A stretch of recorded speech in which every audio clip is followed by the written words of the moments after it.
नमस्कार, मेरा नाम अभिजीत है और आप DTW24 न्यूज़ देख रहे हैं। बिहार विधानसभा की 243 सीटों में से 200 से ज़्यादा सीटों पर बीजेपी चुनाव लड़ रही है। फर्क बस इतना है कि 110 सीटों पे बीजेपी अपने सिंबल पर चुनाव लड़ रही है, वहीं बाकी की सीटों पे एलजेपी के चुनाव चिन्ह पर। वहीं 11 सीट वीआईपी पार्टी के लिए छोड़ दिया गया है।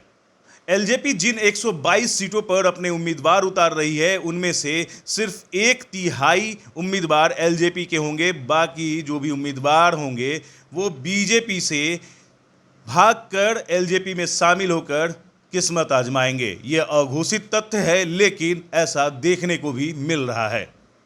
बिहार को राजनीति की प्रयोगशाला इसीलिए तो कहा जाता है और चाणक्य की धरती पर होने वाले चुनाव इसीलिए तो जो दिखता है वो होता नहीं है। आपने पिछला विधानसभा चुनाव देखा होगा। भीड़ मोदी की जनसभाओं में जुटती थी और वोट बीजेपी को इतने ही आए कि 53 सीटों पर ही सिमट गई। इस बार नीतीश एनडीए का चेहरा तो है, लेकिन बीजेपी के लिए हाथी के अगले दो दांत हैं। चिराग अंदर के दांतों की तरह बीजेपी के साथ इस तरह जमे हैं जो बाहर से नहीं दिखते, लेकिन सूंड उठाकर देखिए तो चकाचक दिखते हैं। आप जिसे मास्टर स्ट्रोक कहते हैं, वो बीजेपी ने इस चुनाव में खेल दिया है। सवर्ण रोकर भी बीजेपी का साथ देंगे, राजद के साथ जा नहीं सकते और महादलित और कुर्मी नीतीश के साथ हैं। नीतीश बीजेपी के साथ हैं। दलित बिहार में या तो पासवान के साथ हैं और पासवान बीजेपी के साथ हैं, या फिर मांझी के साथ हैं जो एनडीए के साथ है। मतलब चाकू खरबूजा पर गिरे या खरबूजा चाकू पर, कटना खरबूजा को ही है।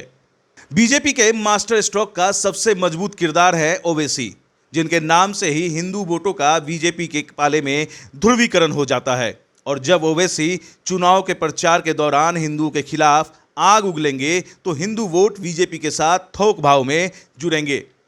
ओवैसी के साथ हैं उपेंद्र कुशवाहा, जो नीतीश से 36 का आंकड़ा रखते हैं और जिनके एनडीए छोड़ने की वजह भी नीतीश कुमार ही थे। कुशवाहा और नीतीश कुमार कुर्मी जाति के हैं। एक ही जाति की दो उपजाति है, तो नीतीश के बिना इस जाति का प्रतिनिधित्व कुशवाहा को बीजेपी सौंप सकती है। इधर नीतीश को सेट करना है, लेकिन फायदा राजद को न मिले, इसका भी इंतजाम है।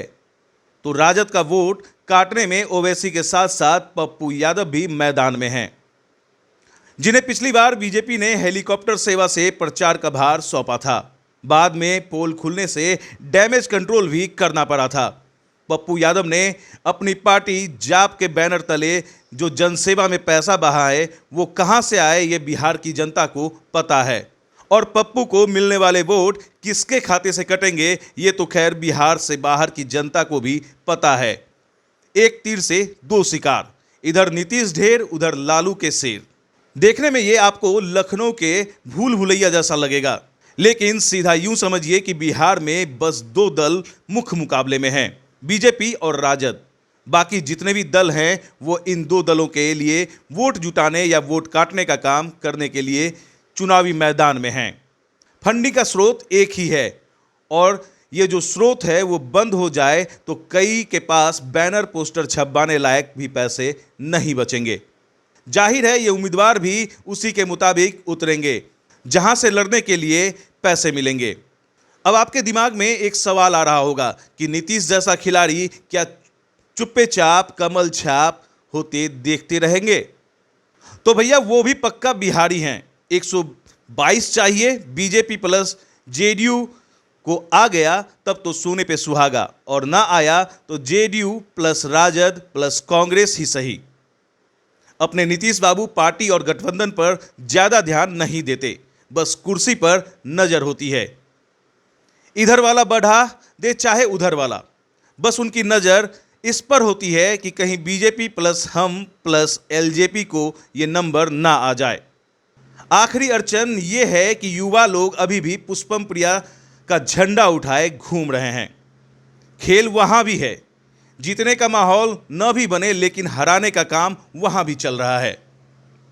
तो बीजेपी के इस मास्टर स्ट्रोक से बीजेपी को कितना फायदा होता है, ये तो चुनाव में बिहार की जनता बताएगी।